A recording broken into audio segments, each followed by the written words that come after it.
structural. There we go. We will review the recording after the event and determine whether and or what will be posted publicly. We want to remind all participants that as a nonpartisan PTA, candidate campaigning, distribution, or display of materials, etc. is not permitted at our events. Our annual SEPTA Awards are now open for nominations. Please help us recognize champions of inclusion through FCPS by sending in your nominations by Sunday, March 17th. You can find the awards site at www.fairfaxcountysepta.org/awards. You do not need to be a SEPTA member to nominate or be nominated. All nominees, as well as their supervisors, will be invited to our awards ceremony on Saturday, May 11th. We hope to see you all there. Thank you all again for joining us. And thank you especially to Dr. Reid. She has been more welcoming, forthright, and has partnered with SEPTA and with other community organizations more than any superintendent we've worked with previously.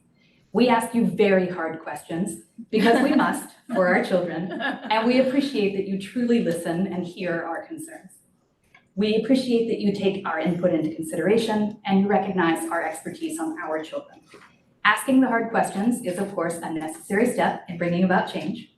And now I'm going to turn the microphone over to Dr. Reid. Thank you. All right, thanks.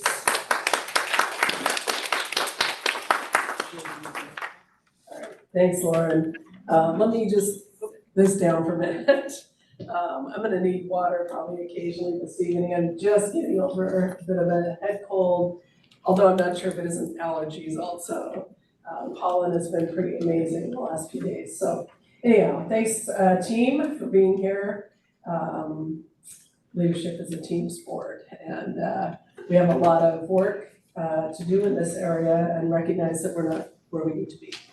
So I don't know that I have tremendous opening remarks, Lauren. I just know that the 2E students among us, I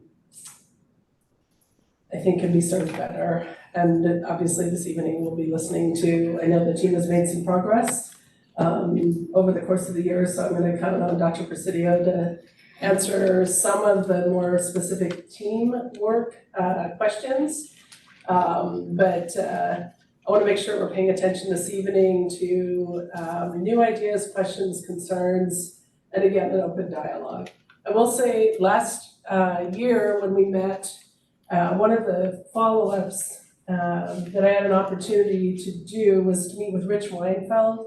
That was a suggestion I recall at the last 2E conversation. And Rich is from Montgomery County, and so has also written several books which are somewhat dog-eared. I found them to be very interesting. I found him to be very thoughtful and helpful in his ideas around how best to serve the needs of twice exceptional children. So some of the, I may end up using the chart paper if the moment seizes me to talk a little bit philosophically about where I see some of this going. But anyhow, at that point, I think, Lauren, we'll just open it up for questions, because last time I think we had to cut questions short. And I've already received more questions than I think I could answer in 2 hours in writing, which I think because this is recorded, people probably want to re-ask them in some way. So who is going to be forwarding the questions, or am I just sort of randomly responding? Yeah. All right, so our 2 advocacy co-chairs and our 2E committee chair have an extremely brief kind of overview of 2E, okay. And then after that we will switch into the Q&A. All right, then I'll grab my water back and all right, start this again. The mic to you, and do you want the clicker or do you want me to record? Either way. Emily's different. Do you want a clicker or you want us to? I think I might. All right, you have to point it at that laptop. Which one? Maybe you should click. Maybe you should turn on clicking. I don't know if I'm gonna be much better with a clicker. I was bragging about how much I do presentations on PowerPoint at work, and now I feel like I should never have said that. I think we're starting here though. Okay. Good evening, my name is Emily Heckel. I am the chair, such as it is, of a non-existent 2E committee because I never got one off the ground, but that's on me, not on anyone else. As everyone knows, everyone up here tonight is a volunteer, and we all have special ed kids. So most of us are only functioning on partial brains most of the time. So just please be patient with us. We're going to talk about what's 2E, but I just wanted to really take 2 seconds to do a little bit of housekeeping. First and foremost, I wanted to make sure that everyone in the room realizes that there are probably, we had registered 70 people online in Zoom, so you can't see that, but the group of people that are with us tonight is much larger than what you see in the room. That's point number one. Point number two is for those of you who are lucky enough to be in the room, we did provide food and beverages, and as much as I'm sure my children would be very thrilled to have all of that back at home, I will not be. So please do take advantage of the food and beverages that we provided. And then lastly, I just wanted to give you a 2-second, who am I and why am I up here and why should you listen to anything that I have to say? I have two 2E children. All of us speaking tonight have 2E children. And while not everyone on SEPTA has 2E children, a lot of us actually do. I'm sorry to say that my 2E children have not been particularly well served in FCPS so far. I have more hope for the second one than I do for the first one, who unfortunately is being very well served, but not by FCPS. I do send him to private school where he is thriving. But of course, I would have loved for him to be thriving at his local middle school instead of private school. My younger son, I have hope, like I said, but so far, mixed bag. And I think that you will probably hear much of the same story across the night tonight. More of the probably worst case scenario stories are the ones that you're going to hear, but I think even the best case stories are often a mixed bag. And so that's why we're all here tonight. So what is 2E? Why are we here? What are we talking about? It worked. So students who demonstrate high performance ability or academic potential and have one or more disabilities that would qualify them for special education services requiring specialized instructions and or accommodations. These are quotes from Dr. O, who of course is not the only person who defines 2E. There are lots of definitions of 2E, but we just picked a few for tonight. The students' needs are best met with a strengths-based education with accommodation services, modifications, and compensation strategies provided in response to their individual needs. The student's exceptional ability may dominate hiding their disability. Their disability may dominate hiding their exceptional ability. Each may mask the other so that neither is recognized nor addressed. It is conservatively estimated that 1 in 100 children may fall into this category, and that's from Dr. Claire Hughes. Another definition, asynchronous students with extreme strengths and extreme challenges. I would say my older son definitely falls into that category. Frequently carry a significant amount of shame for not meeting expectations set through approaches such as reward systems, lecturing, and compliance seeking. Shame becomes internalized and is extremely damaging as they grow into adulthood. That's from Seth Perler. And again, you will find all kinds of statistics, all kinds of definitions out there, depending on how much you Google, but it's estimated that approximately 6% of students with a disability are 2E, which would leave us with an approximate population of 2% who are identified as 2E. So, am I turning it over? I'm turning it over. Okay. So that is the broad strokes of what is 2E, and we're going to go into some myths and misperceptions that were shared in preparation for this meeting. I'm going to hand it over to Diane. I was not sure who was next. Okay. So we hear a lot of myths and misconceptions, both on the part of staff and on the part of families. So we want to just rush through those quickly. Don't want to take too much time. But one thing we hear a lot is parents particularly who think that there is a 2E program in FCPS. There is not. There is no formal 2E program in FCPS currently. Another thing we hear a lot, and this is typically on the staff side, is that passing or average grades mean that the child doesn't need support. And that is something that 2E kids face all the time. They're doing okay or well in school academically, but they might be falling apart in other ways. So that is a big myth. Performing above their peers mean that the child is doing fine. So somebody might be getting straight A's, but they might not be okay for other reasons. Their test scores are too high to justify support or IEP goals. So that their cognitive ability is high, therefore they do not need support. And students accessing honors coursework are not entitled to special education support. Something we've heard for over a decade, and all of us have encountered, is that if we have kids who are appropriate for honors or AAP or advanced academics or IB courses, there's no special ed support for them in the classroom. So those are some of the most prominent ones. Ooh, look, I get to use the thing. Okay, more. 2E students should be able to do the work. They should just be able to do it. They're smart enough, they can do it. The child is so bright, they're clearly manipulating the situation. I think this myth is one of the most toxic because it hurts our kids tremendously. I'm a firm believer, kids do well if they can. They are not trying to manipulate everyone. They are struggling. Along with that is the idea that a child is lazy, defiant, or deliberately acting to avoid demands. If a kid is not meeting demands, there's usually a reason why. Parents are coddling their 2E kids. This is something we have heard a lot, and as parents, it is extremely frustrating to have it insinuated that you're being a helicopter parent or that you're coddling your kid, when really what you're trying to do is prevent complete fall apart. And misbehavior accurately characterizes the child. So unfortunately, one thing that can happen to all students, whatever their profile, is if they go through a hard time and they do have behavior problems, that is all they are, is a behavior problem. And that's the limit of what they can do. Okay, I'm forgetting that I have to do this. Barriers to service. So I think a lot of us will be familiar with these, but we also have staff members who run into this. They see a kid who needs help and they encounter barriers to helping children as well. So some of those barriers to service are inconsistent identification, data tracking.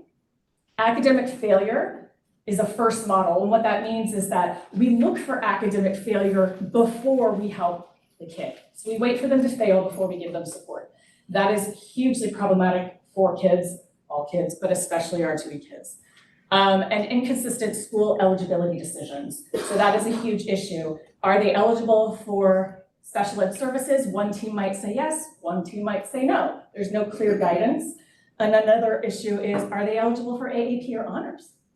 One team might say yes, one team might say no. And there doesn't seem to be any sort of overarching guidance in that way. IEP development and placement. Placements are determined by disability, not academic strengths. I did not write this one, but do you want to elaborate on that? What exactly you mean there? Kids can't get their services. I see what you're saying, yes. So yeah, that where students are placed tends to be based on their disability, so their weakest point, not their strongest point. So you're gonna, if you have a kid with a disability that's challenging behavior-wise, they're not going to be in a classroom that's AAP where they're dealing with behavior. It's going to probably be in a class that doesn't fulfill their academic needs or might not fill their academic needs, but has behavior support. There is a staff knowledge gap. There's gaps everywhere. Let's see, the culture of resistance in AAP. So there really has been for a very long time, and not just in FCPS, but globally, a resistance against people with disabilities being understood to also have academic and cognitive gifts or abilities of any kind. And we have seen that persistence in the system, and even particularly within the AAP realm. So many parents have heard, your kid is not a good match. They're smart enough, but they're too anxious. They're smart enough, but they have selective mutism, so they can't talk. They're smart enough, but so they're not a good fit. We hear this all the time. Yeah. Okay. And there's also, and I will say from the parent perspective too, there is also a cultural perspective of other parents that if your child is in with my AAP child, they better be perfect and not distract in any way. And that is another issue that we face, is that groups of parents not necessarily being inclusive either. Not just, this is not a staff versus parent thing. Okay, I think, trying to see, is this me? No, this is you. And Michelle. So we really do want to give credit where credit is due. SCPS a year ago had just hired Nonye Olamideji. You did well. Okay, thank you, I'm Now they're trying. being passed. Oh, thank you, Olamideji. And Dr. O. I want to get it right, I really do, I practiced at home. That's okay.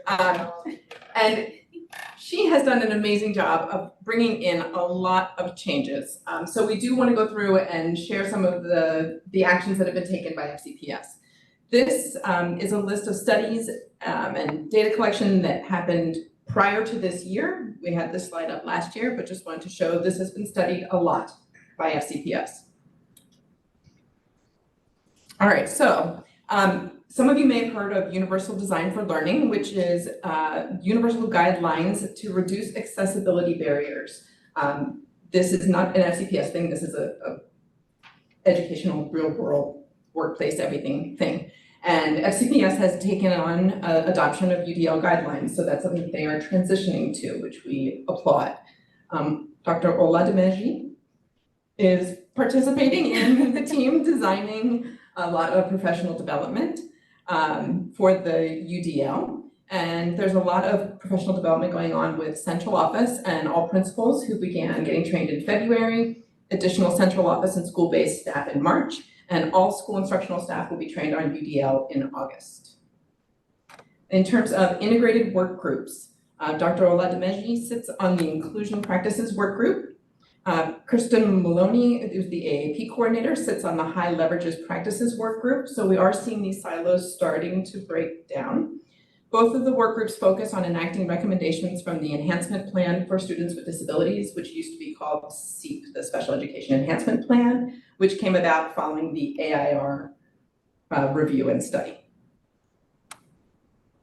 Dr. Oladimeji has also presented on 2E to lots of groups of people: elementary principals, middle school and high school directors of student services, special education department chairs, elementary and middle school advanced academic resource teachers, and is anticipating additional scheduling for school psychologists, school social workers, speech pathologists, occupational and physical therapists. So, whew. And that's not all. She is also currently teaching multiple sections of the Staff Academy course. These are continuing education classes offered by FCPS for FCPS staff. And there's an academy course on 2E, which actually was so popular that they needed to add additional sections because there was a wait list. So we're really encouraged to hear that this many staff want to be voluntarily taking this class. There have been 3 parent webinars through the school year so far. And there, according to the Family Resource Center's website, is another one scheduled for April 12th called Supporting the Learning and Recreational Needs of 2E Learners During the Summer. And just a heads up, the Family Resource Center sent out an email today announcing the workshops, and yours was not listed. So please ask them to make a correction and send it out. In addition to that one, we're also excited that April 16th is going to be a workshop by Julie Skolnick, who many of you, I see some heads nodding, is known in the 2E world, and she's presenting on gifted and distractible. Okay, but there's more. Dr. Oladimeji also speaks daily with families, students, and schools who request her support, coaches school teams to consider the unique profiles of 2E students, hears feedback directly from some 2E students, whoops, my bad, uses concerns from families to shape staff feedback, and is creating tools to clarify roles, 2E definitions, and understanding the continuum of services to address the needs of 2E students. This woman is busy. And one other action that has been taken by FCPS is the Advanced Academics Program Advisory Committee, also called APAC. So APAC is a citizen advisory committee that is created under the school board, and they were assigned a charge this year for learning about research in the field of 2E and hearing about central and school-based efforts to meet the needs of 2E learners in FCPS. Okay, so who are these mystery people on APAC? There are 13 school board appointees. There is supposed to be a student rep name, but to my knowledge, there's not one named.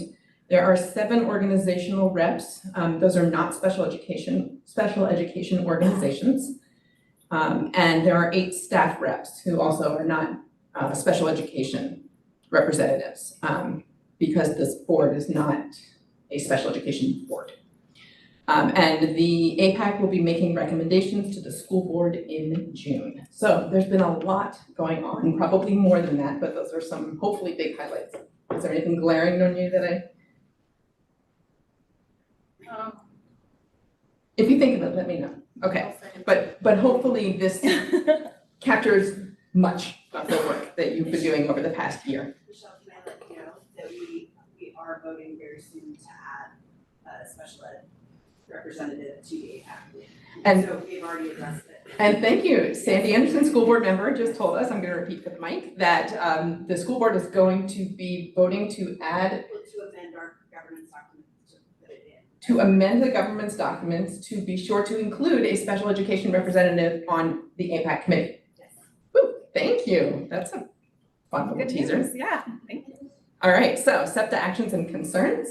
I'm going to hand back to Diane. Okay. And also, I'm Michelle, and and Diane and I are the SEPTA advocacy co-chairs. Okay, forgot to mention that. It's been a long few months, years, lifetimes. Okay. So Michelle just did all the wonderful work by Dr. O. Thank you. You have been here a year and you are working hard. So this is now going to be about what we at SEPTA have been doing, just so that our membership and staff knows what we've been doing. So we initially formed very shortly after a group of Fairfax County 2B parents formed. And so we've been working very closely and meeting with school staff quarterly since at least 2015, if not some before that. SEPTA has seats on committees including the Advisory Committee for Students with Disabilities, which is the ACSD, the Strategic Plan Core Team or Core Planning Team, Strategic Plan Follow-Up Feedback Team, Equitable Access to and the Equitable Access to Literacy team. We also have, it's right here. SEPTA members as community members are also sitting on the ACSD, APAC, the Family Vision Group, Decoding Dyslexia, POAC, and more. So we have members that are members of many different groups. We're everywhere. With PTA, we lobby at the state and national levels. We sit on the national and Virginia PTA committees that advocate with students with disabilities. So we are also advocating through the PTA organizations nationally and on the state level or Commonwealth level, because I have to say that. Responding to concerns of families and staff since 2015. So we do have a 2E committee, and we do it whenever someone reaches out to us, we do the best we can to help them, steer them to the right people, and encourage them to join in our advocacy. So reach out to us. Okay. Asks from SEPTA's 2023, what is that saying? Event. Oh, from last year, there's a little screen covering up part of my screen. So from our last year event, these are things that we asked for as a group. We wanted to address the gap between special education and advanced academics in collaboration with the 2E coordinator, provide access to advanced academics for students who need small setting and high teaching support. So that was a huge ask from our community. Another ask we had was to assess how the current advanced academics program or programming can meet the unique needs of our 2E students. So what we currently have, how can it better meet the needs of 2E students? And to educate staff on 2E, which has been well underway this year, and the vision for a 2E center-based model. I think that's what a lot of parents are probably here waiting to hear updates on. We've definitely gotten some messages about that. So we have new concerns. These aren't new concerns, they're phrased this way. They're not our only concerns, they're just some that have been arising over the past year. But we also have many other concerns and things we've been advocating on for about a decade. So the new concerns for the evening are that we have no dedicated 2E interdisciplinary team. We have no staff directly supporting Dr. O. So she's a one-woman show at this point. There has been no data analysis that we are aware of since 2015. And as far as we know, none formally planned in any sort of systemic way. There are no explicit inclusion of action steps related to 2E students that were brought up in the enhancement plan. So in the enhancement plan doesn't have anything that's specifically addressing 2E students. There are measures, like what percentage of students have a 504 or an IEP Right. and take classes. Right, but not in terms of actual action steps. So we also currently do not have goals, plan, or timeline mapped out yet for changes to educating 2E students. So there's education happening of staff, but we don't have any concrete plans that we are aware of for what the next steps are and actionable items to actually help our kids. There is no indication yet of incorporation of recommendations from the years of advocacy that we've been doing and the meetings that SEPTA and the 2E community groups have been having. So we have provided over the years studies, recommendations, parent surveys, parent testimonials, and as of yet, we haven't seen any concrete steps for action items out of those. And I think that's where, let's see. I'm gonna see where I am in this. Okay. So having said all those things that we're still asking for, we do understand that Rome was not built in a day. And we do appreciate the efforts that have been made thus far. We really do appreciate all the work you're doing, Dr. O. We are seeing increased awareness among some staff, which is really nice. And we do, SEPTA and all of our stakeholders appreciate the partnership we have with FCPS. I will say this school system has been very open to hearing from parents and hearing from community groups and advocacy groups. That's not true of every system. So we're lucky. And we do appreciate it, and we understand that that's a lot. Because everything we ask for takes time and attention, and our staff work incredibly hard under difficult circumstances. So we do want to recognize all that you do, and we thank you. Okay, next is there, Lauren, yes, Lauren and team, let's see. Yes. All right. Okay. No, that's Do we have another microphone? Yes. So that Lauren can have some.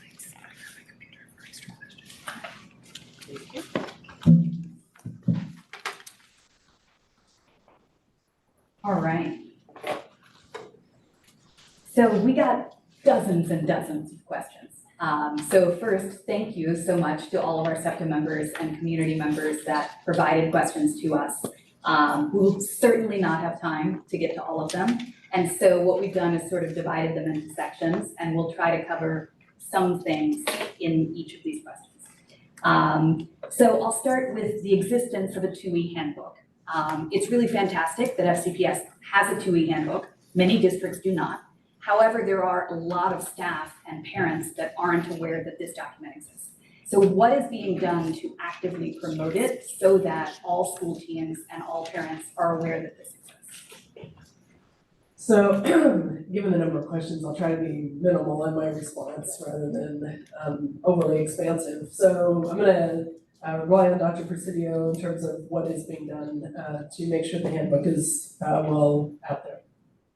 All right, well, thank you, Dr. Reid, and good evening, everybody, and good evening to the folks that are online. I hope you can hear us okay. We appreciate you being here. We actually do have quite a few folks, as you introduced at the beginning, from our team to kind of help answer different questions. So we'll probably share some of these. I would say with the 2E handbook, again, that's something that kind of we mentioned that Dr. O is not a one-person shop, but she obviously is working really, really hard to get the information out about best practices in terms of supporting 2E students. So we're actively promoting the handbook and the practices contained within the handbook. as part of the professional development opportunities that we do, as part of the work that we do with schools to raise awareness about where they can get access to resources, best practice strategies, and how they can get follow-up support.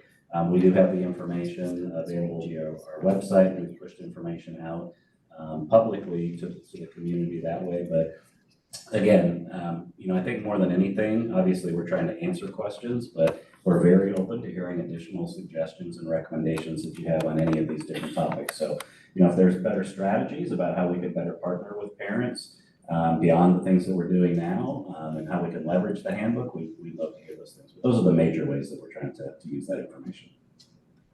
Thank you, Dr. Presidio. I would also say, I think one of the ways we could make sure that all staff are aware is when we provide our Universal Design for Learning professional development to all staff in August or July, I guess it is, before school starts. I think having a link to this and making sure everyone's aware is going to be critically important.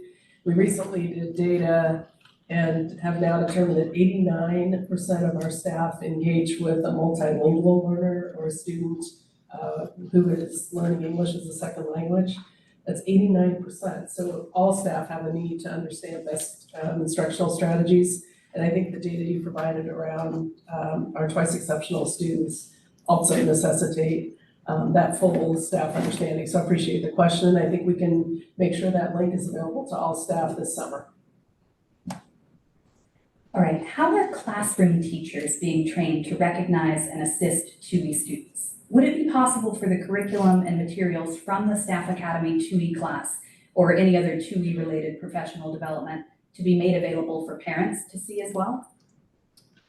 I think it is possible for those materials to be seen by parents. And I think at this point, staff have to initiate their connection to those materials unless I'm mistaken. Is that correct?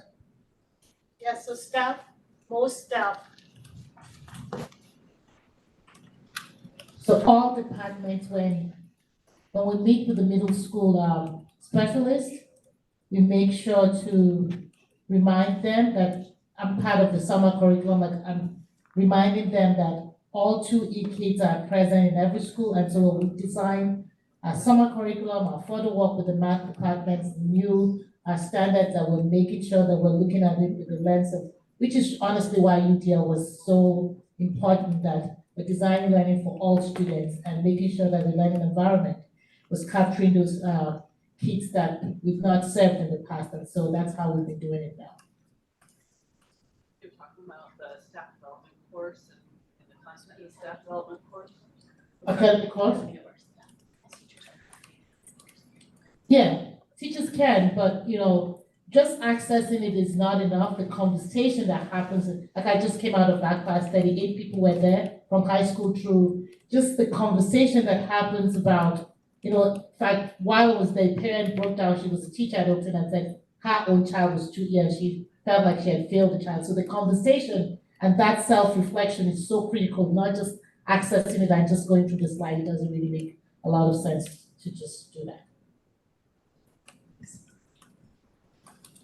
Okay, how are school psychologists being trained to identify 2E students when they are testing students for special ed eligibility? This is from a parent. I am so tired of hearing those scores are average when the student should actually be performing well above average. So Michael or Terry, how are we training our physical psychologists in this case? So Michael Axler is our Director of Intervention and Prevention Services, and he oversees the school psychologist. But when we were developing the handbook, well, the dyslexia handbook and then the 2E handbook, we were sure to include members of psychology services and social work services because we knew that so many of the conversations that were happening in eligibility meetings and in the IEP meetings involved questions related to decisions specifically to students who are twice exceptional around eligibility. And we also knew that we were hearing that there were inconsistencies across the county from school to school in those eligibility meetings. And so we partnered with Dr. Axler and his team to provide some training to school psychologists. And of course, that's a process because every year we're getting new school psychologists that are coming in. And then we've really tried to sort of tighten up our consistency to make sure that all those eligibility teams and the school psychologists that are helping to support those are really working from sort of that strengths-based position. And the other thing is, you know, we've talked a lot about some of the things that were listed as the myths. Like, for example, how a student's compensatory ways in which they compensate for their disability can sometimes mask their twice exceptionality. And so I know that that's part of the training as well, so that psychologists just aren't in those meetings making determinations, you know, unilaterally, without input from the parent, without input from the school team, what's happening at home, what's happening during the school day. So I can't speak to the specific, you know, names of the trainings, but I know that we've collaborated with the school psychologists to be able to send that consistent message to the school psychologists. And I'm gonna be meeting with them in May. We just invited me to their meeting to just share a few research and for us to all be on the same page as to the need to change the way we do business. Can you update us on FCPS policy and guidance to require sensory-friendly design in renovations and new construction? I can. Our new Chief Facilities Officer, Janice Szymanski, we're looking at those as part of the specs for future renovations and new construction for sure. I also know that our schools have been working really hard to provide spaces, for example, at lunchtime, to have less of the noisy, crowded, often, I think anxiety-producing lunchrooms for some students. So there's been a real ask among staff to do that. In some schools where we have burgeoning enrollment, that's been more of a challenge, but it's certainly an effort staff are making. So it's going to be embedded in future planning, and we're trying to make it work within buildings currently where there's a need that's arisen and where we can make that happen. But it has been more challenging with our high enrollment schools. All right, sort of a follow-up, but from a different parent. DSS has been sharing guidance with schools about creating calm spaces and alternatives to the cafeteria. Is DSS providing training on sensory overwhelm and supporting 2E students? If a student asks to use a flash pass to go to a calm space, can we train teachers not to ask them to wait 5 more minutes? DSS, you wanna? Thank you.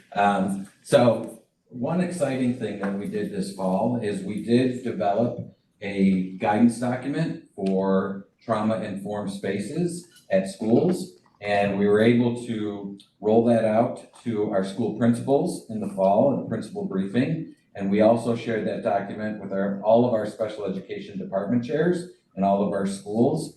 And the guidance document was really developed to help guide schools around spaces that they were creating for self-regulation. So that was one area that the guidance document addressed. And then other spaces that are just creating a safe, warm, welcoming environment for students. And so, for example, the cafeteria is one of those spaces where we've had a number of examples of elementary, middle, and high schools that have created a calm cafeteria. Robinson Secondary School, for example, their assistant principal presented to principals at the briefing and described and talked about their process for creating their Robinson Calm Cafe. And so the guidance document will walk a school through all of the considerations for creating a positive trauma-informed space. And so the training piece is sort of twofold. One piece of the training is what we did to reach out to our special education department chairs and just sort of share with them the guidance document, because we did have many parents who were coming and asking for consideration for quiet areas for their children. And then the other training piece around the use of flash passes and some of those very individualized or unique supports.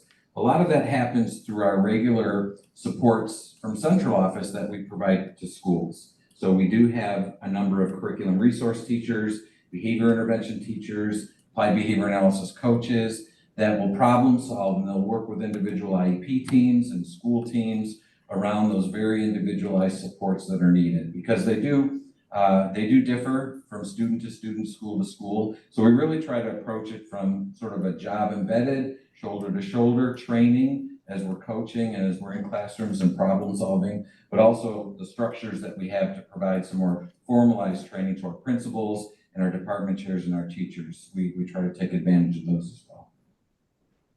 Can I ask a follow-up? I'm sorry, this is my first time attending one of these, so I want to follow the protocol, but am I allowed to ask a follow-up or save it for later? Sure, go for it. Yes, my question. Okay, thank you. I'm not sure I'm going to articulate this the way that I want to, but I have an 8-year-old daughter who's 2E, and she has been, it's been suggested that that she's so bright. We know that she's brilliant. The word manipulation has come up in discussions. She's my one and only child. I'm learning more about a twice exceptional child every single day, right?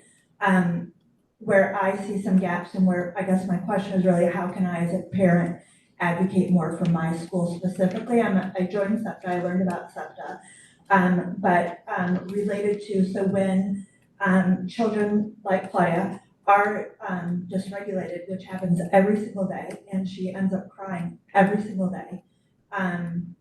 She has a wonderful SPED teacher. She has a great school. I know everyone's trying, but I feel like, with all due respect, they still don't get it. Having her go out into the hallway because she's speaking too loud isn't going to help her. I feel like it's only negatively impacting her psychologically. School refusal has started. How can we as parents advocate for spaces? She can use a flash fast, but she's not going to know what she needs necessarily. Like sensory input is what I'm looking for, beyond fidgets. Sure. So again, I know we have limited time here today, but that's okay. I think that there are some great connections that we can make. The question that came up earlier was whether or not we could share this guidance document with SEPTA, with our community members, so that they could take a look and see some of the things that we're trying to, work with and partner with our parents from a school perspective to help to create these welcoming, supportive environments for our kids. So that's certainly something that we can do and will do. We'll be able to share that document. But I think that a lot of the training, again, goes back to identifying for our kiddos the skills that are lacking or lagging. That's some of the terminology that Dr. Ross Green uses in his collaborative and proactive solutions approach. And so as we've rolled that model out to schools, I think we're starting to change some mindset around compliance and discipline to more what skills are students lagging or lacking that we need to address in order to move them along this continuum of their ability to adaptively get through their day when those frustrations come and when they're in a position where, for a number of reasons, they might be, experiencing a behavioral challenge. And also changing the mindset of the teacher to equip them with the skills to be able to respond differently based on some strategies that we've pre-taught that student, that we've talked about as a team, so that we're not being reactive in the way that we're working with children. I see putting a child out in the hallway as a reactive strategy to something that might be occurring. With support. Yes, with support, but I'm wondering, what are some other things that we could be doing to help address the skill deficit that all of our children, have or may have that contribute to some of those frustrations. All right, Mike brought up the Ross Green name, so I'm going to jump into that. Many twice exceptional students are at comprehensive services sites, CSS, or private day school placements, where they are supposed to be utilizing collaborative and proactive solutions for situations that predictably lead to maladaptive behavior in particular students. Parents of 2E students at these locations continue to report these programs are not utilized and staff cites underpreparedness. What are your future plans for the Dr. Ross Green Collaborative and Proactive Solutions program? If not CPS, what programs do you feel work best for 2E students who predictably and situationally exhibit maladaptive behaviors? So I can address that. When we partnered with Dr. Ross Green, this is probably the 4th year now that we've been having conversations and partnering with him. We really came into this wanting to equip our schools and our teachers with the knowledge that they need in order to have these conversations with our students and identify those lacking or lagging skills, and then proactively work to be able to create the systems and the plans that are really going to address the skills deficits. And the hope is then, as you address the skills deficits, that the behaviors would decrease. We have rolled out in our elementary CSS sites the CPS model for Dr. Green, and we do have an expectation that those CSS sites will be able to implement and should be implementing the model. So if we are hearing that parents are reporting that that's not happening, we've got a behavior intervention services team that is dedicated because they're connected to every one of those CSS sites. So that's information that would be really helpful to us so that we can see what the barrier is and why that's not happening.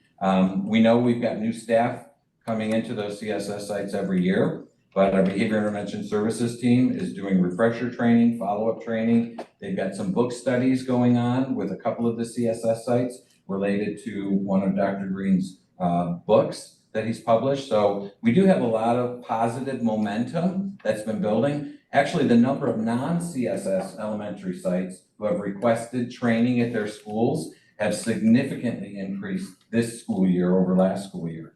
I don't have the exact data now, but I can get SEPTA the data because we do have, and we have seen a large increase, and again, the number of requests for the CPS training. Thank you, Mike. So I just want to reiterate for everyone in the audience, if your child is in an elementary CSS, that elementary CSS, every elementary CSS in the system should be leading with Dr. Ross Green's collaborative and proactive solutions for all behavior incidents. Is that correct? They should be implementing the CPS model at their schools. That's correct. And if parents are not experiencing that or feel like they are not experiencing that, whom should they contact with those concerns? Well, probably, at the school level, they could have a conversation with the administrators, the principal or assistant principal. Of course, I can always be a contact in our Office of Special Education Instruction because it's really our behavior intervention services team that's doing the training, the follow-up on the model with the individual CSS sites. All right, and I see an audience follow-up, so we're going to bring the mic back here. Just a quick follow-up. For those of us in Gen Ed, we could also use the Ross Green. It's not just the CSS that needs that. So if we can get Gen Ed teachers trained in it, that would be super duper helpful for us. Yeah, thanks. We agree that it's great for all students as a positive approach.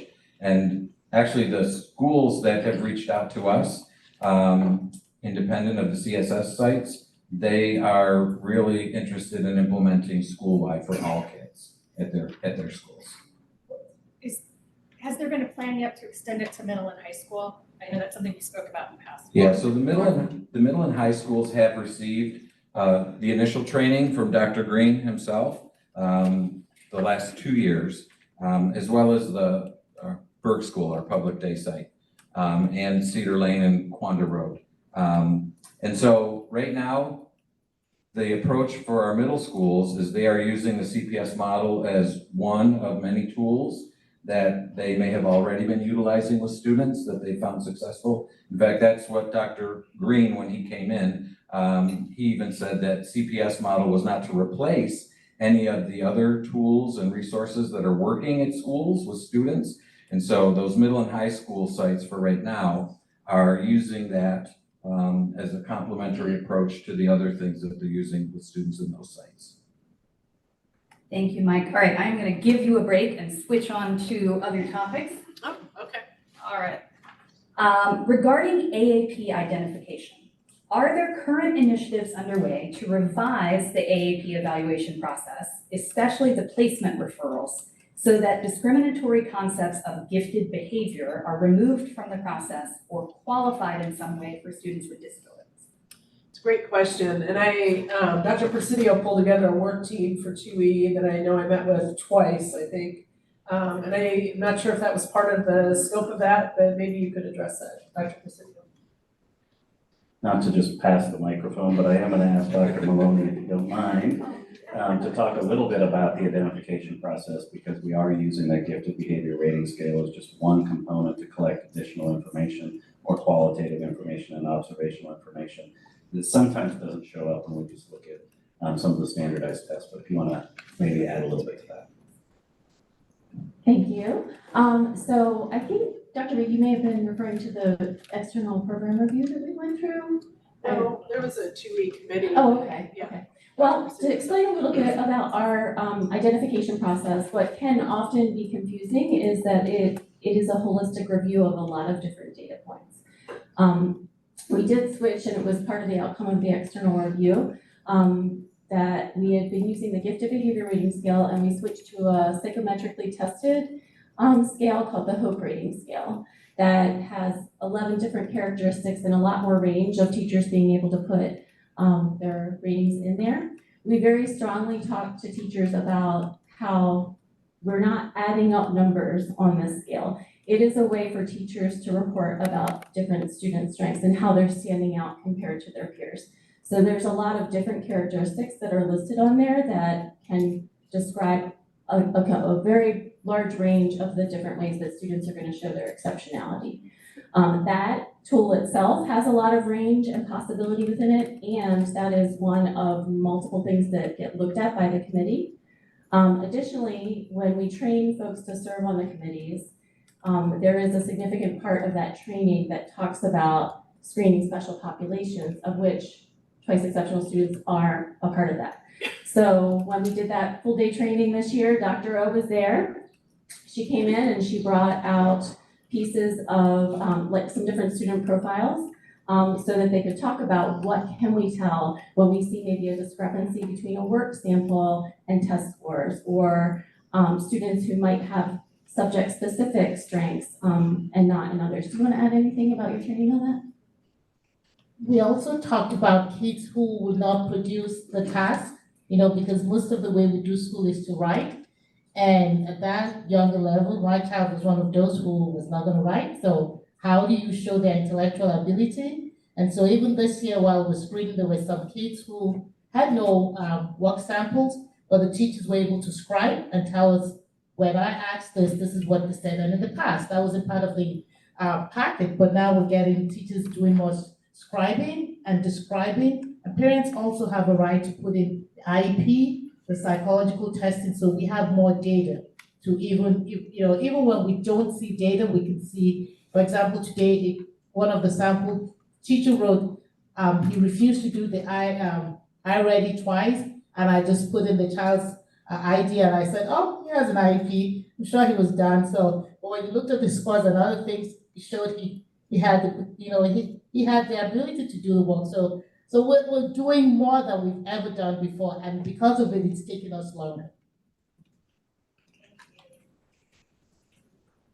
Thank you. All right, a follow-up from that. So there was an external program review, but then I heard you mention also a 2E committee. So is that an ongoing committee? Who is on it and who runs it? So Dr. Presidio, do you want to speak to the work group you brought together, please? Yeah, so this is kind of one of those myth-busting moments a little bit, because I do think people kind of think that Dr. O is our only person working on 2E issues, and that's definitely not the case. So we do have an interdisciplinary team of folks from the Instructional Services Department and the Special Services Department that supports our students with disabilities that are working together to support 2E students. And we've had that group for over a year. It has, again, folks from both of those departments. What we've really done, though, I think this year that's a little bit different with that group is we've tried to embed the focus of that group into the work that's being led on our special education enhancement plan. So that was referenced in the slideshow a little bit earlier that Michelle went through, and we've developed a pretty comprehensive plan to address some findings that we received from an external evaluation conducted by the American Institutes for Research. And they gave us 19 different recommendations of things to work on. One of the big areas was around inclusion and making sure that we've got students educated in the least restrictive environment. Because of that work, we've got a whole team that's really focused on thinking about how can we really reimagine what inclusion looks like in FCPS and really create some new opportunities to remove barriers to access that currently exist or have existed in the past. And that 2E work is situated within that inclusion work. But it is an interdisciplinary team from general education content teachers and our special education departments really working together on that work. But it's not focused solely on 2E, is that correct? It's an interdisciplinary team that's talking more about inclusion across the board, not specifically 2E issues. Is that correct? No, they are focused on 2E issues, but it's the same people that are really working through that special education enhancement plan around the inclusion goal area. And so is there a charge for this committee, or are there minutes from these I meetings? wouldn't call it a committee, it was a project team that we formed to really make sure that we had additional capacity beyond one person who was responsible for communicating, educating, and promoting the work around 2E in the division. We recognize that no one person can do that by themselves, and we need to build capacity throughout the organization. So I wouldn't call it a committee. Typically when we say committee, we've got a lot of external stakeholders and different things. This is really an internal project team of FCPS staff at this time. But as I mentioned, I think in one of the emails that we exchanged, we'd be happy to figure out how to connect SEPTA to that work and figure out how to partner with you on that better in the future. Thank you. So are there targeted goals or achievements from this work group, or? Yeah, so I mean, again, a number of things. Building staff capacity and understanding how to support 2E students obviously is one of the major goals that we had. Really thinking about making sure, again, that we're educating students in the least restrictive environment and trying to figure out how we could get better supports and access for students than what we have right now. So again, I think you had a number of myths up there that often come up that, parents are encountering in our system that if you don't do X, then you can't get Y. And really the truth is we're trying to figure out how we can expand services and supports as much as possible to students in the least restrictive environment. So that's been a big piece of the work. One of the things that Dr. Reid really charged us with was to do some initial thinking about what separate 2E programming might look like in a more self-contained school environment, so something additional to what we're doing now, just to increase the choices and options that students and parents have. So that's something that we've begun looking at. So, I mean, there's a number of things, but those are probably some of the biggest ones. All right, so relating to that, considering, this is a parent question, considering that a lot of 2E students, including many that are Black and brown, are currently being warehoused in the CSS program, would it be possible to rebrand the CSS program to be implementing best practices for 2E students, instead of the current behavioral model, which is the opposite of what many 2E students need to survive and thrive? So, I don't know, Terry or Mike, what do we think about that?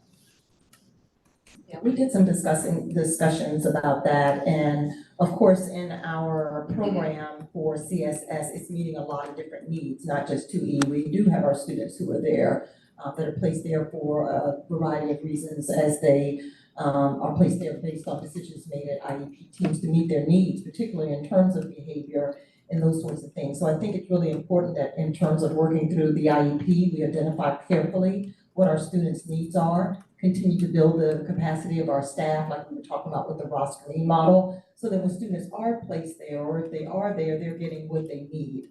And like I said, there are vast needs that are at our CSS programs, not just our 2E, that we have lots of different students that are placed there for a variety of reasons, but working through that IEP, looking at the least restrictive environment for them too in that area too, to make sure that we are completely meeting their needs as much as we possibly can. So many of our 2E kids get caught in a web of anxiety, overwhelm, lack of motivation for school, and school refusal. Few general education or even special education teachers truly understand the needs of 2E students. Are there any plans for programs or sites in FCPS that are specifically tailored to the needs of 2E learners? If so, what are the details of those plans? When, where, how? If not, then what is the path to success for our 2E students who struggle in traditional school settings? So thanks, Lauren. I think that's the crux of that question why we're here tonight, right? So, Yes. I think that, when I think about, 2E students in particular, I think about a continuum of services, right?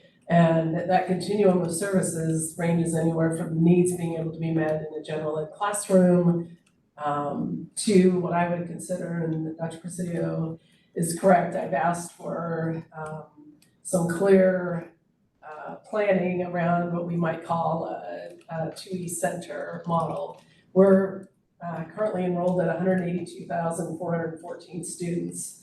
So we know statistically we have students that would likely populate a center who are uncomfortable, honestly. The social anxiety of a large comprehensive secondary school in particular is really problematic. And as you look at research around the country, we're more able at elementary schools that tend to be smaller to provide services either within or parallel. It's at secondary that the wheels start to come off for many children because it just becomes larger, more complex, multiple staff they engage with. There's just a variety of variables that create more of a challenge. So I don't think the work group has gotten there yet. This evening is a year after the first conversation. I'm not gonna come back again next year without a clear plan. So we need to really get that underway. So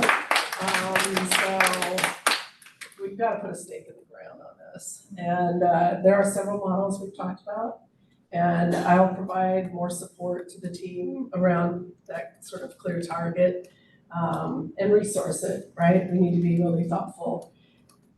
One of the things we're going to work on, I'm going to say parallel, is there's some federal grant money right now for Montessori elementary schools, public Montessori.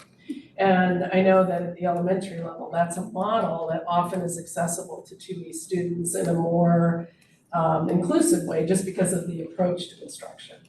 And so that's something we're planning to apply for, I believe, next month. We have to have the application done. So we are pulling all the stops out to try to get grant money so we can seed a public Montessori program that I think will also be a model for what we consider as more inclusive for our 2E students and all of our students, honestly. So we will have a plan before next year, I hope, but recognizing that's a need and that's a priority. So I would draw that continuum of support. I have a very dear friend that was the head of special services for the state of Wyoming several years ago. And she always said special ed isn't a place, it's a service. And I think sometimes we think of it as a place, and we can provide services in ways, I think, that better support our students. So more to come on that. Wonderful. Yeah, I think for many of straight up us, an answer is the terms thrilled and gleeful and, those kinds of words are the words that we hear when we imagine that there could be true targeted, specific 2E programming for our kids. So I've got a 9th and a 10th grader, it's too late for them, but I have a 5th grader. And it's not too late for him. And something could actually exist for some of the kids of the parents that are here in the room. And that's really exciting. So. Yeah, I will have to say, just as a personal aside, I was in DC in the last several weeks and happened to be driving by the Einstein Monument right outside the Department of Sciences, I guess, National Sciences. And I think, what would happen if little Albert had come to Fairfax County Public Schools, right, as a twice exceptional student, which he was. He dropped out of school. He would have dropped out of school, no. Yeah, he did. Right, it's the twice exceptional, but I want us to be that national model for many, many Alberts, Albertas, Als, right, Birdies, that they thrive, and that we learn from them as much as they learn from us. So we've got our work cut out for us, but we're on it. All right, so I just want to reiterate, she said she doesn't plan to come back a year from now without a plan. Absolutely. And she intends to come back in a year, right? So she did have an out the way that was phrased, but we want to reiterate, she intends to come back with a plan, which is very exciting. That's board willing. Yes. All right. All right, so back to the current reality that we are in. 2E students in CSS programs, and certainly those at public day schools, undoubtedly have decreased access or cannot access honors, IB, foreign language, and advanced math classes, among others. And 2E students in Gen Ed also often cannot access these classes if they need significant support. Special ed support is usually delivered through a team-taught model, and students and families are simply told there aren't team-taught honors and advanced classes. So take them without support or don't take them at all. Is there some division-wide procedures or policy underway to address this issue? I think that's part of the response to the AIR report. But we do need to be more consistent on a lot of topics. I'll just say this is clearly one of them as well. Team taught is one option, it's one model for delivering 2E students instruction in the advanced academics. There are also multiple other models, which I'm sure Dr. O has shared with staff. And I think we can't become, that can't be the only model, because we're not gonna be able to always find enough staff, or we may not have enough space. There are all types of reasons why that becomes a reason not to provide services. So I think there are a variety of ways to provide services, and that's something that the work group that Dr. Presidio has pulled together. We need to have more of a menu of options for staff, because it's absolutely possible and it's happening all over the country, and we can do it here as well. Great. So related to that, there is communication from middle schools and at times high schools saying that special education support is not offered in the honors courses. What options do IEP teams have at transition meetings to set students up for success in these courses? If the students require the rigor of these honors courses, but need special education support to help with executive functioning, behavior, self-regulation, etc., how can we balance both sides of the equation? Parents and families are often forced to choose at the middle and high school level to choose between access to rigor versus progress on IEP goals. So I think, and I've heard it too often for it not to be true, so I'm not going to debate that. I do think, though, that you're talking about transition from middle to high school in particular, And from elementary to and middle. elementary to middle. I think that IEP teams need to take, again, a strength-based approach, and students should be in the course they're most suited to be in. And if they're ready for advanced coursework, that's where they should be. I think there are a variety of supports that are not limited to team teaching. And I think the more that our IEP teams and psychologists, I'm pleased they're gonna be receiving training as well here in the near future. But if our teams all understand that there's a menu of options to support 2E students, then it's not team teaching or no support. So I think that, will become more clear as that training rolls out. Is there anything you want to add, team?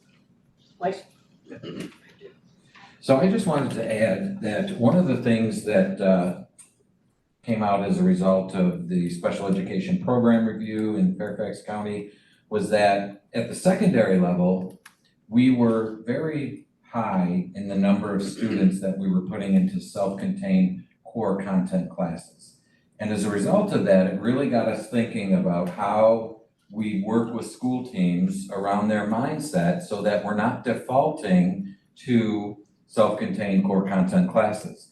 And part of the reason why we implemented training around the LRE data collection tool was to enhance those conversations within the IEP team to really put the individual back in the IEP so that we're really looking at student by student, class by class, where can they receive supports, accommodations, where can we modify the instruction in that least restrictive environment. And that's where we have conversation around that continuum that Dr. Reid was talking about, so that we don't have a mindset that if a student has a certain disability or a certain profile, that we're automatically defaulting to a certain type of class that student can gain access to. So some of the work of Dr. O in the schools, the secondary schools especially, has helped to, I think, bring that mindset and that shift. We've got work to do on it, but I think we're in a good place with a number of different things that are moving forward.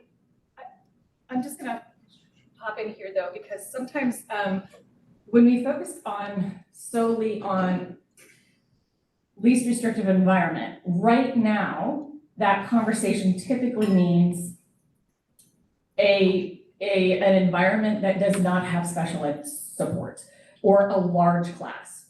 I think one reason, and particularly for those of us who have neurodivergent children who cannot cope with a large classroom and the social demands that is technically LRE or honors or IB or whatever, what ends up happening then is there becomes a huge tension between they need this social emotional support to function in the environment. They will not get it in this big class, and the only place that is available in a small environment is in self-contained with much less rigorous academics. So that's really the crux of it, and I think that until we really understand that we can have very intelligent kids who need small class sizes because they need a lot of social emotional support, we're gonna be at this crossroads, and I think that's where the programming comes in. I don't want teams then to make it even harder for a kid to get support because they're like, well, we're gonna get in trouble if we say self-contained for this kid, if that makes sense. Yeah, it does. It's a balance, and it's all about that IEP team discussion. Because you're right, the LRE tool isn't designed so that we're just putting a lot more kids in general education settings, but it's really meant to be a conversation around the individual needs of that student. And if the individual needs, based on their disability, based on their need for support in a small group setting, if that's where that support is needed, then the IEP team has a responsibility to be able to put that into the IEP so that that student can access that. So it's really those access points for students to be able to engage them and to meet their needs in a supportive environment that, takes into account their unique learner profile. Nana, you had your hand up, what you wanted to add something. So for the first time, we've actually supported Montrose, the CSS site at Herndon. They've been inviting us when the kid is there, and we've actually been providing PDs for the teachers. In fact, on the 21st, we have a team from our office going to Montrose. The teachers were so excited because we're not only supporting the one kid, we're supporting every kid at that center to up the rigor, because they said the one thing missing was rigor. When I got there, the staff had never been more excited to open their door to us. So we're really making inroads into places where they didn't think we were part of the process. So as long as there's one kid there, we're knocking down the barriers and we're walking into the door stuff. So I just want to add, I have a kid in the CSS, a 2E kid, and most of his classes have between 2 and 7 students. If he were at a 2E center, he could easily function in a class of 10 to 15 students. And so, ultimately, I know we have limited staff, we have limited budget. I really think the way that our CSS program currently deploys a lot of these students is not appropriate, and they could be in much larger classes if the environment was customized and the staff were trained on 2E issues. We had someone in the back follow up. Hi, good evening. You mentioned the least restrictive environment tool that just was put in. If you haven't had an IEP meeting in the last month, there's a new tool that they added to IEP meetings that makes them longer and more complicated. So thank you for that extra paperwork. But I've sat through a few now of trying this tool out, and I'm wondering, where are we thinking that the benefit of the student is? I understand why it was created and how the discussion you want us to have about it. I'm not seeing how that transfers into helping a student. It's taking the teacher out of the classroom for longer, because these IEP meetings used to be an hour, are now taking almost 2. And I don't know how many actual meetings you've sat in using these tools, but it's very cumbersome. And I think it's actually taking away from student support. And I'm wondering how we, as a district, feels about if we're trying to get more support for our students and creating more paperwork for our already overwhelmed special education teachers, how that's meant to be supportive of them. Well, I'll start in terms of approaching that. We've definitely heard the feedback on the tool. I'm new to the program, but that was one of the initial things that I heard when I arrived here in July. And there were changes made to the tool. It was a lot longer, but in taking the feedback, we did shorten the tool, and that was made by Don Schaefer's department and team. We continue to get feedback on the tool. As a matter of fact, we got something from one of our associations the other day. So we're taking that and continuing to refine that. We know with anything, when it first rolls out, it can be really, really difficult. So we've offered a lot of training. We are offering office hours now to hopefully help with some of the myths that are out there about the tool and what needs to be done. But we'll continue to take that feedback and refine it too as well. And Mike, I'm not sure if there's anything to add to that, but we've heard the concerns about the tool. We want you, of course, working with students, but we know this IEP process and the importance of the data that we gather and meeting certain goals and indicators too are extremely important.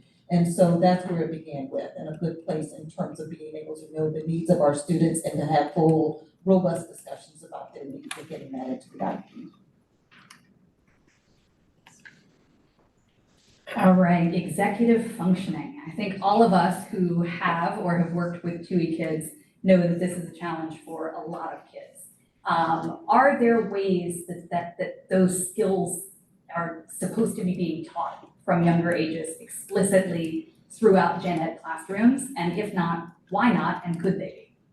I don't think we're currently explicitly teaching that throughout all gen ed classrooms. Yes, they could be. I know I was just recently made aware of curriculum, executive functioning curriculum from the National Children's Hospital, and I want to say Unstuck and On Target. So, and that's being used in some places, but not all. It looks like very strong curriculum. I think there's a discussion right now about should that be used in all schools, and if so, at what time. But I don't know, Dr. Presidio, I know your department's had a chance to look at that, and I'm sure folks would like your thoughts on it. Would you like my thoughts on it? I mean, I don't think I would add a whole lot to what Dr. Reid said. We do have schools using different curricula. We don't have a coherent curriculum that we're using across the division. Again, we do have a team that's working on that. That's actually part of some of the work that we're doing in the Special Education Enhancement Plan. Not that work is just for students with disabilities, that work is for all of our students. But we do recognize the need to have something that's in place that can be accessed easily by all teachers in the school division. So that is something that we're working on now. And we should have some pretty good updates for you when we come back next year on what that's going to look like. Can I make a recommendation on that? So we don't have a division license for that right now. So I mean, anything that we do curriculum-wise at scale with 200 schools and 182,000 students, we have to go through a procurement process and everything. So that's something that we did consider, and it's something that we're looking at. But we've got a team, again, from the Department of Special Services and Instructional Services working to provide some recommendations to us at senior leadership about what we think might work best. And then, of course, there's the implementation component that comes along with that, training all teachers to use it, and making sure that we've got time in the instructional day to do that. At the elementary school, we're trying to use time as part of our responsive, what we refer to as our responsive classroom project, which is a time to really support and build those skills. And at the secondary level, we're really trying to target what schools refer to either as advisory time or learning seminar time. So that's something that students have access to basically every other day in their schedule, where we can build those skills in. But we do think it's really important.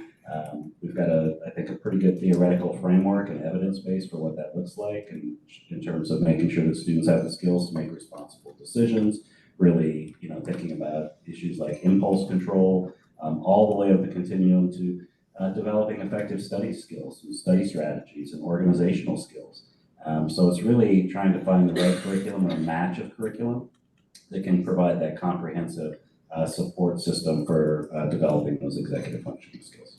We actually. Right. But I want to repeat that on the microphone though, Just so that our audience can hear that. Because that's actually what I was going to jump in to say as well, is that Unstuck and On Target is being offered free to FCPS by Dr. Lauren Kenworthy out of Children's Hospital. If anyone's interested, she did a webinar for us during the pandemic that you can find on our YouTube channel. Go to YouTube and go to Special Education PTA. So I don't know if that has changed or not, but in that webinar, she explicitly don't- told us that I it don't- was available. Yeah, I don't for all think that schools. that's changed. We have schools that have purchased some other materials for executive functioning, so again, we don't have one curriculum right now. As I was mentioning, we're really trying to make sure that we've got a holistic approach to what we need. Unstuck and on Target is great, but we're looking at other things. We're doing some things with the Avid program right now and some of those organizational skills, study skills. And we're trying to build something that we think it addresses and meets the needs of those comprehensive needs. It doesn't mean that we're not interested in Unstuck and on Target. We definitely are, but we've got a team looking at that right now. Unstuck and on Target is one of the only research evidence-based programs that work. Another one is Peers, but I believe that the data shows that Unstuck and on Target is better. It's free. And it's free, and they've also asked to pilot with all of our high High schools. schools, yeah, So they invited, and so folks out there listening in, if your high school does not have Unstuck and on Target, all of the assistant principals for special education were sent email in the beginning of last school year, a year ago, saying, we would like to partner with you to pilot this program at your school. Please get back to us if you're interested. It's not too late. You can go to your assistant principal for special ed or director of special ed chair and ask them to reach out to Children's Hospital. And they are providing this material to us for free. I have a copy of it. It is outstanding.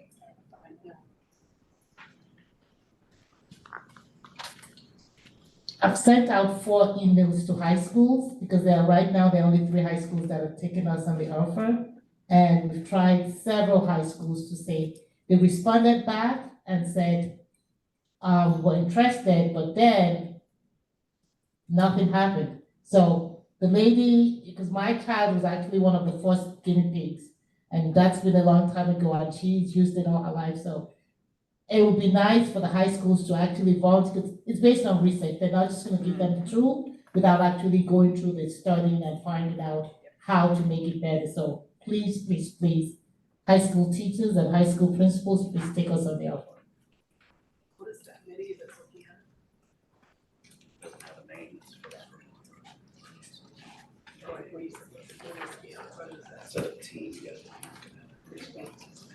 Folks from CSS. So our social emotional team.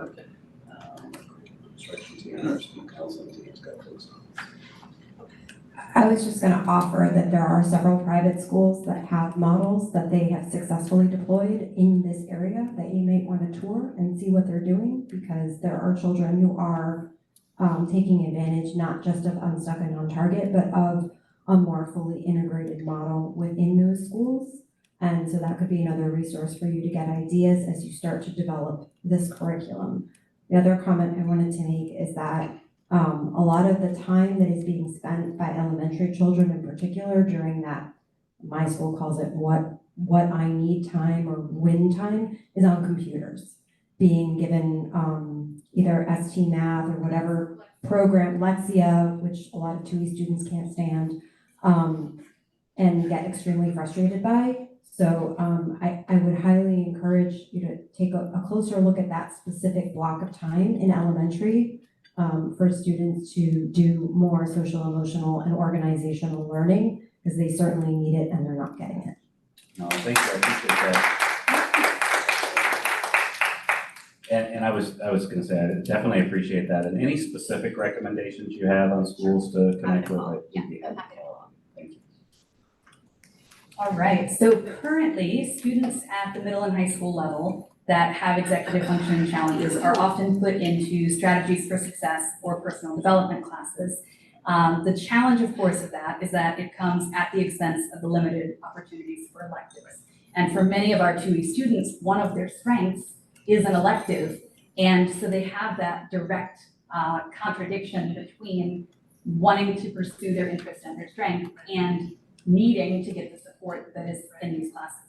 So this has been obviously an ongoing issue for some time.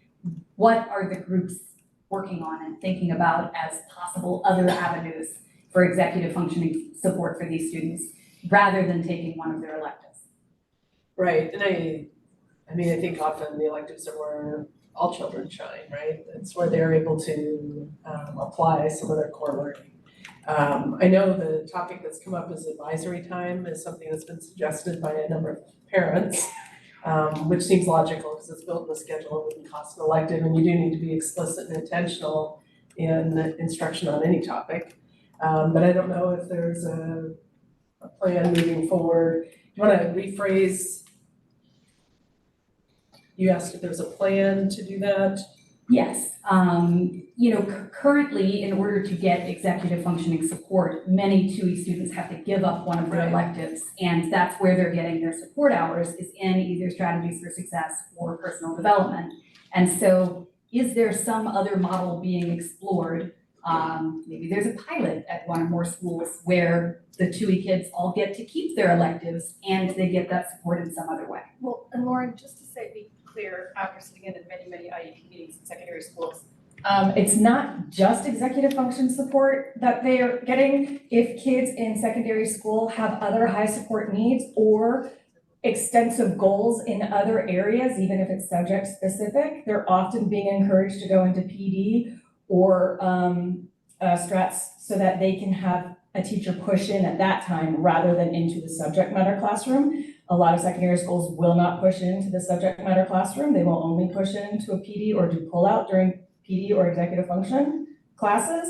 The other thing is, don't have they don't have a uniform curriculum, and that might be a really good place to do that secondary piloting, because every school has those classes of Unstuck and On Target. So just want to throw that out there. So I'll briefly respond to the question about alternatives that we've been working on. Last year, we had a grant-funded team with ESSER funds, curriculum writing team, that took a look at the Strategies for Success course, and especially the executive function skill building program that was built into that curriculum. And what they've done is they've created lessons for that entire curriculum in the different areas of executive functions, and they've looked to create different models for use of that curriculum in the learning seminar period. And so if a student chose not to take Strategies for Success as an elective course, but they, of course, were in the learning seminar, they would have access, or that teacher would be able to access different models for implementing that curriculum.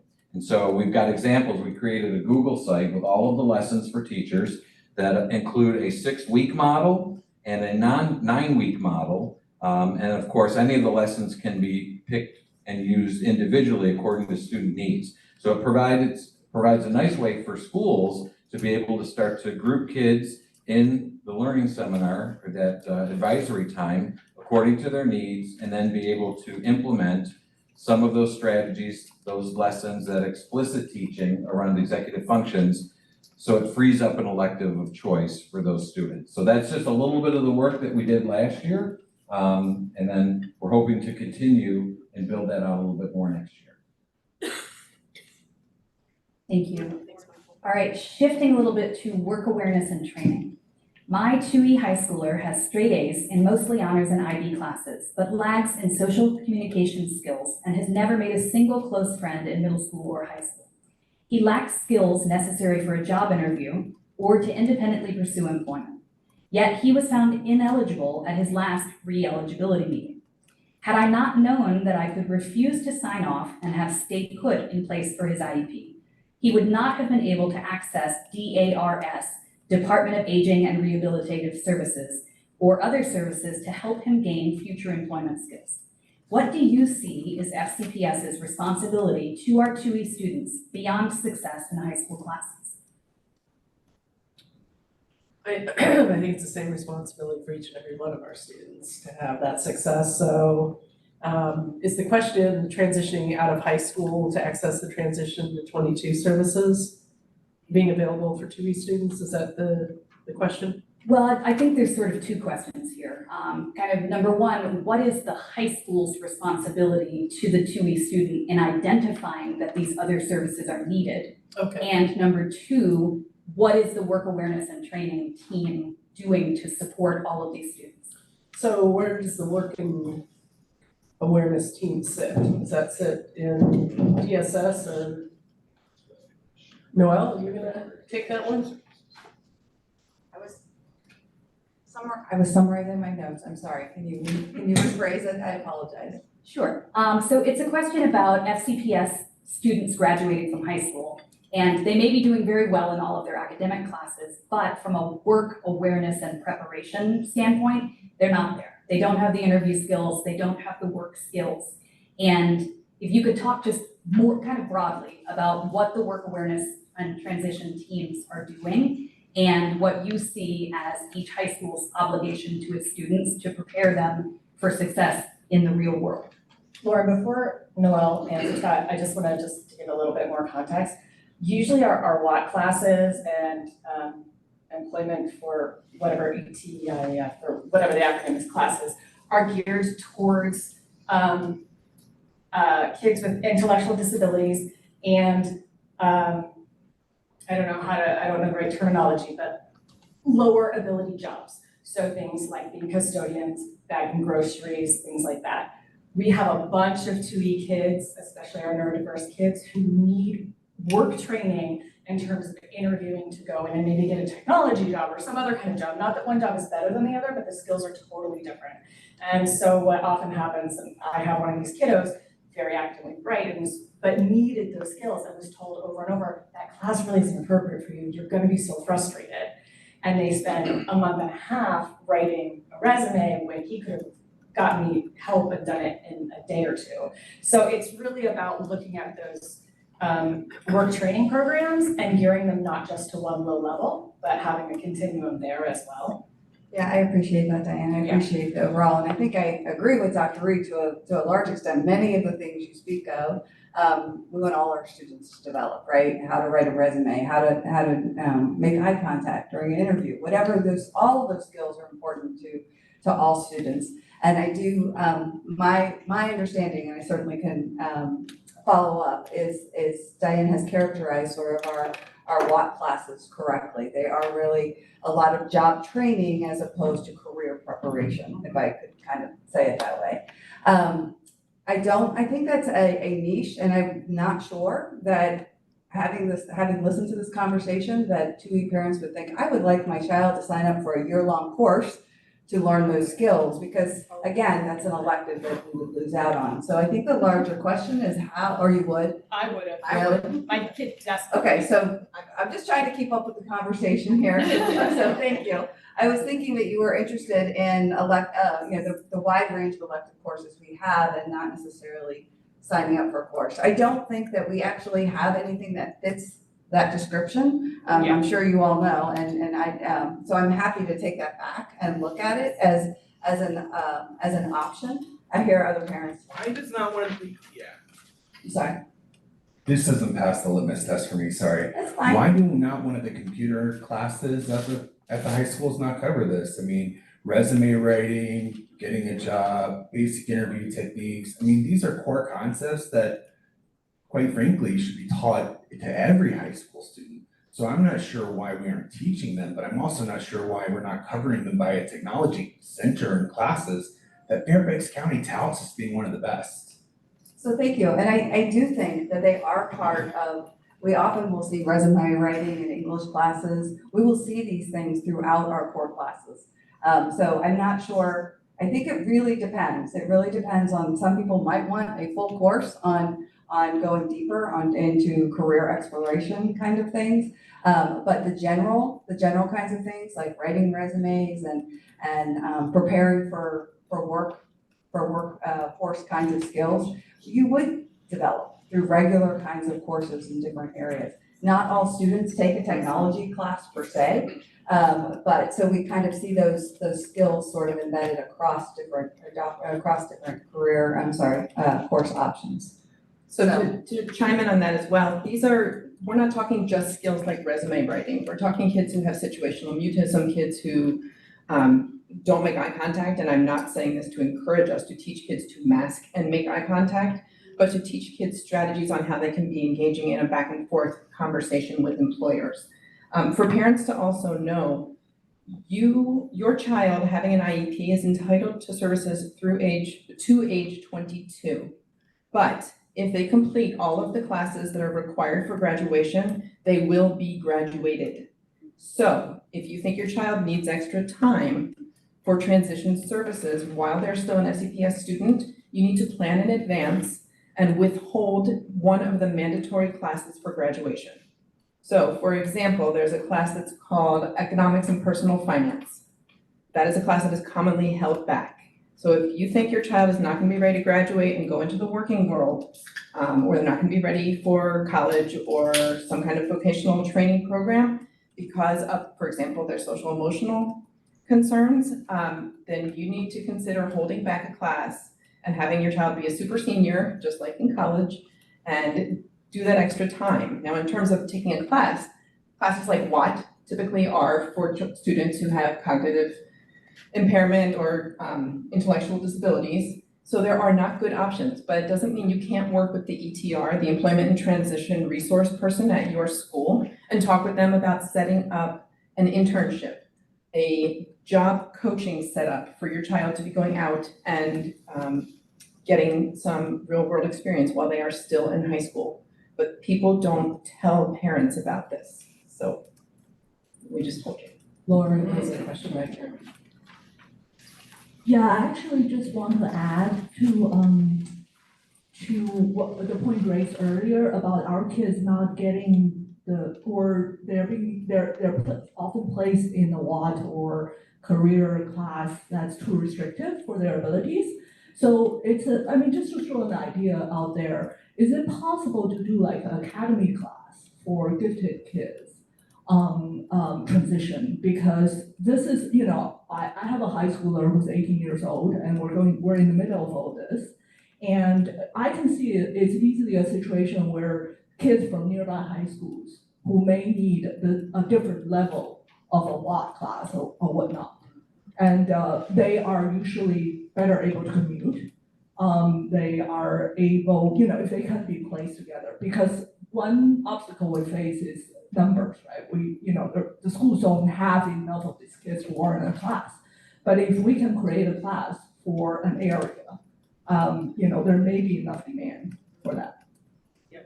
Yeah, I think that's the general rationale also for looking at a center and secondary, right? Because if you want to offer AP Physics 1 or AP Physics 3, they're 2 students at a particular school, we're not able to, but if across the county, there are likely enough students, right? Career transition will be more, right? I would agree. I 100% agree, but it's the same principle, right, to bring it to scale. So, great idea. Thank you. All right, here's a question I know nothing about, so hopefully one of you will. What are the plans for using young scholars to include and support 2E students? What outreach is being done to encourage teachers to recommend 2E students for this opportunity? Parents of 2E students, definitely including me, know nothing about this program. Should they be offered it for their child? You wanted to take that or what? Oh, no, I'm just saying. That's Dr. Maloney. Thank you. So, and earlier, I think she must have left. I saw our young scholar specialist in the audience also. So when we talk about young scholars, we're talking about removing barriers for students to be able to participate in advanced coursework. We know there's historically underrepresented groups. It's a national issue. So young scholars has been around for a while, and we've been working on making sure we are articulating who are the underrepresented groups. So we list out students who might be economically vulnerable, students who are twice exceptional, students who are English language learners, and students who are first generation college. So those are the students we find often need the most support as they are going through their K through 12 experience. And we do a lot of work with, similar to the young, with the 2E course, we have a Young Scholars course that we get K through 12 teachers participating in. We've been coming up with a lot of tools to help schools think about what are the different strategies and wraparound supports that students might need. So 2E is folded into our work on Young Scholars also. I'm sorry, so is it a training program for teachers, or is it a program that students participate in some way? Yeah, so the idea with Young Scholars, similar to 2E, is you're going to get your advanced academic services, and then you're also going to get your dual programming in terms of needing whatever your 504 or IEP might be saying that you need for special education services. Young Scholars is similar in that way in that you're going to be enrolled in advanced courses. And then the teachers are learning that the stereotypes that you might expect an advanced student to come with are based on outdated notions, and we really need to make sure that we are providing the skills and supports to support students through that advanced coursework. So that's going to be different for different students. Some are going to need organizational skills, some are going to need research skills. So that is part of what we have 4 different types of supporting students through that.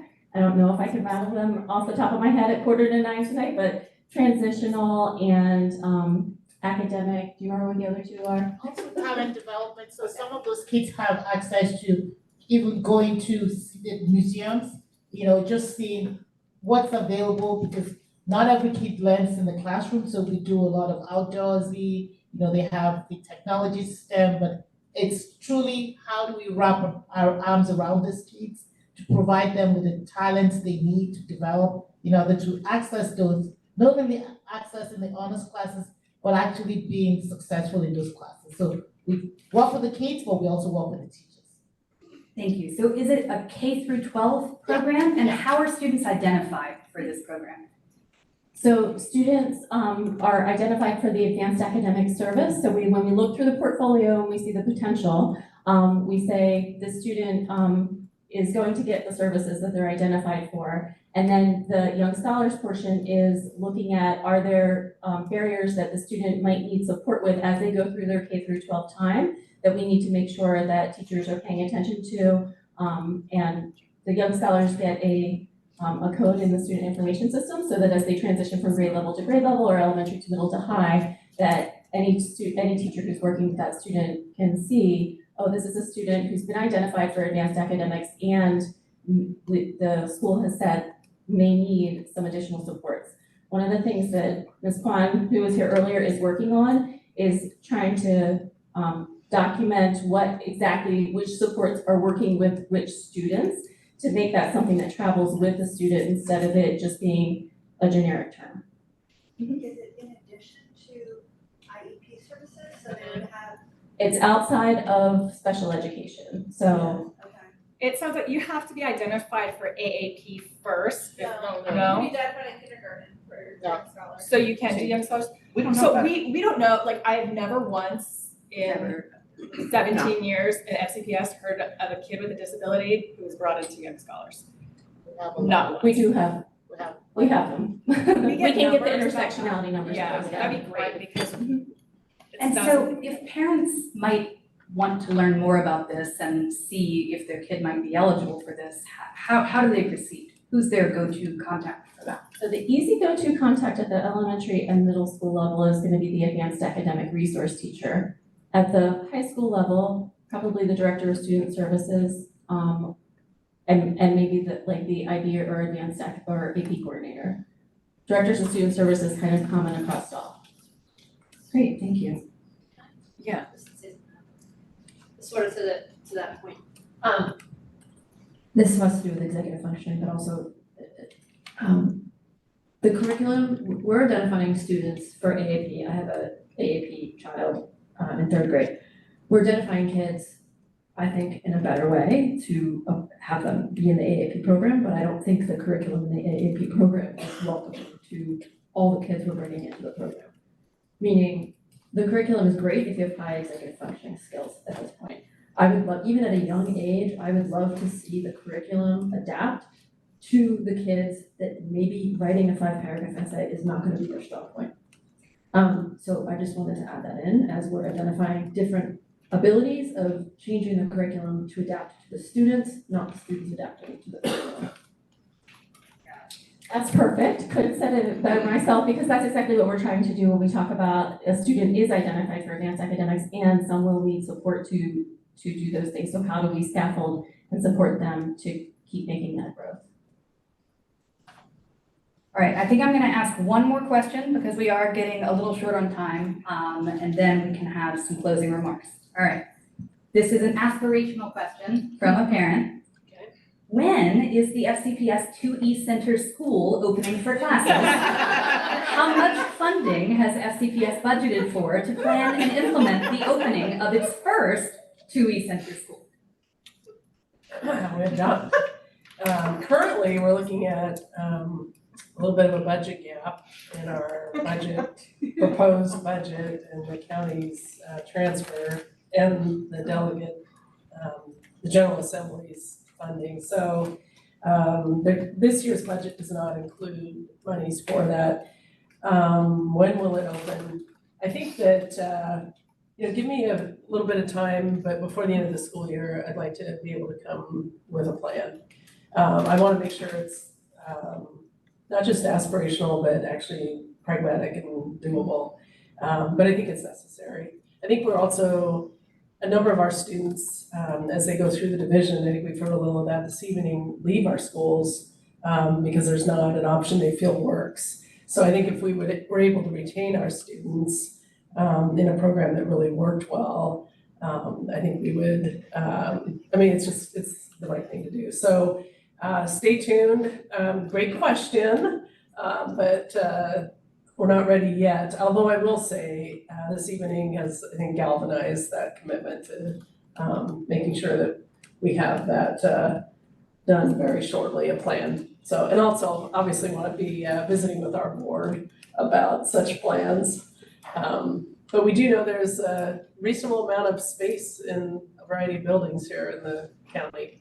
So it may not be as cost prohibitive as we think. But I think we have to think about learning spaces a little differently. So those of you who know me may know that I was the most reluctant homeschooler in the county. They don't give an award for it, but trust me, I won that award. And today, my 5th grader prepared his first persuasive essay entitled, "Why I Would Like to Be Homeschooled," in which he enumerated the reasons why FCPS is not for him, and he would very much like to be homeschooled. I would very much not like to homeschool him and would really, really like to talk to him about these exciting new plans for a custom 2E center that could actually meet his needs, where he would not be bored and he would not find school to be torture, as he put it in his persuasive essay. So I so appreciate you being here and giving us some hope on the distant horizon. So Lauren, I know, I can feel how this is affecting you, right? I mean, you're putting on a reasonably good humor about it, but I know that essay also had to hit home. So I want to make sure that that doesn't happen as well. So I think that our board is 100% committed to meeting the needs of each and every one of our students. I think there's long been, if I'm going to be candid this evening, there's long been a feeling that some of our equity work hasn't included our neurodivergent students. And I think we need to be really intentional and strategic about meeting the needs of each and every one of our students. And so be it, we will. All right, last year we did a lot of audience participation and we haven't really done it this time. So we're just gonna ask series of questions, okay? Number 1, how many of you, parents of 2E students, have ever had to pull your kids to homeschooling for any amount of time?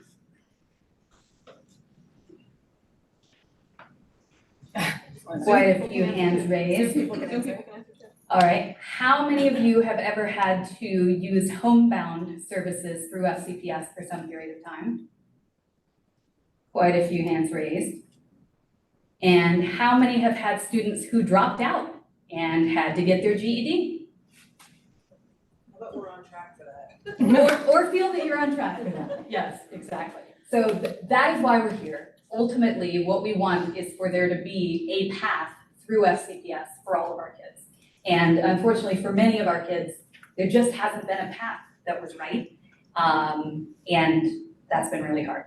All right, so I'm gonna let you say whatever you would like to say, and then I have a 2-sentence closing, and we're gonna send everybody home. So I think I have said it, what I feel like, and I know that our elected board of directors is committed to this work. And we'll have an update before the end of the year, and next year when we have our conversation, it'll really be about sort of more of the pragmatic plans and how those are coming to life. I've heard a number of things this evening. I'll just take a minute to recap a few. I want to make sure we take a look at our AAP assessment tools, just to look at our inclusive nature of that. Want to make sure we have a clear charge for our 2E work group and look at the composition of that group, clear targets and outcomes for this work. We're going to take a look at CSS sites and review what possibilities might exist for our 2E students there. A renewed energy around the Unstuck and On Target curriculum. Research-based and no cost seems like a great intersectionality for us at this point. Let's see here. Oh, and check on 2E data for our young scholar participation. So those are in the academy class option for training around interview and life skills. Yeah. And I think what didn't come up tonight, but is I know an expectation I've heard from a number of parents, is just talking about social skills, boundaries, how to interact in a variety of situations, not just a job interview for some of our 2E students. Because as they go on to post-secondary either work or education, just having the ability to be in a dorm with other students or be on work teams with other students or other adults, I guess at that point, is really important. And it's, I think, something we need to be deliberate and intentional about with our young people. So those are the things that are takeaways for me that we'll be talking with the team about. And if there's anything else, and obviously the center of planning, that actually brings great joy. So anyhow, thank you again for being here. We see you, our leadership team, and hear you whether you're online or in person, and want all our students to have that mountaintop experience here with us at FCPS. So thank you. Thank you for allowing me to be here. Thank you so much.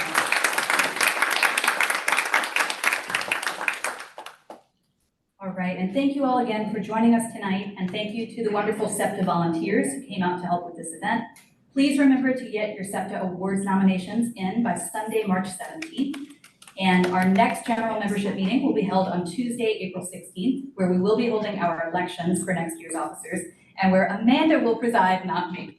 Thank you so much. Have a great night.